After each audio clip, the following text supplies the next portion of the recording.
Sorry about that, guys. I am going back to UCO in the fall to get my certified financial planner designation, and that was a call that I had out to them that I desperately needed to take. But we were talking about Warren Buffett, and it's going to be it's easier for some people than others, but it's something that you're going to have to get used to. And I think it would help if you all start listening to some of the Motley Foolery podcasts that come out every day. These guys don't let down markets deter them, and you're going to live through it. Trust me, you're going to live. If you start this process, you will live through a bear market, and it is ugly. My first one, big one, was 2000 when the tech bubble burst. There was a huge tech revolution at the time, and the internet was getting going, and that just all completely fell apart. And then there was another one in 2008, 2009, during the financial crisis where we lost Lehman Brothers. And so you're going to have to it's something you're going to have to just tell yourself to live with, because there's no getting around a down market. They are going to happen.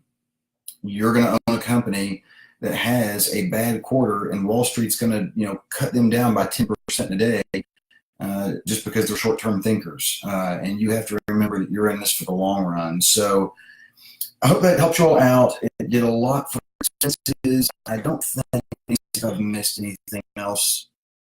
Oh, the last thing I wanted to mention, for my realtor friends on here, I am absolutely pro everybody owning a home. However, I do not think of it as an investment, and I don't want you thinking of it that way either. I want you to think of it as a free place to live in retirement, okay? You need to have a paid off home, because that's the biggest thing that you write a check for every month, is either your mortgage or your rent. And when you go to retire, you need to have a place that is completely paid off.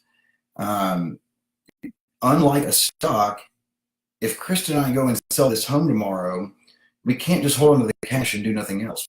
We must go live somewhere else. And, homes, people used to talk about how in retirement you can do reverse mortgages and take money out and all this other stuff. I just want you to think of it as, I need to get to a place where I do get a home so that I can have it paid for, so that on the day I stop work, I don't have this monstrous expense of a mortgage anymore. Okay. And I'm fine with the value of my house going up 6% a year. But if I'm not planning on moving, the goal is I want to have no rent, no mortgage payment at all when I go into retirement. And renters especially scare me when they're going into retirement.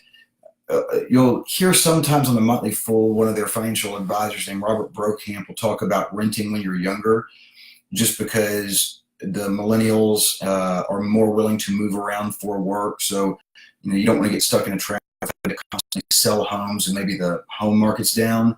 So renting in that case may be okay.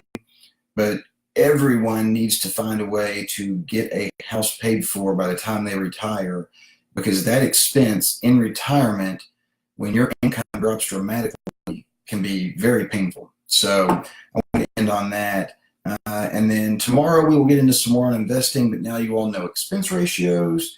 You know what happens between actively managed funds and exchange traded funds. You now know about the PE ratio, and we are just going to keep going tomorrow, but I want to knock that one out because I had nothing else to do. So thank y'all very much, and I will talk to y'all tomorrow.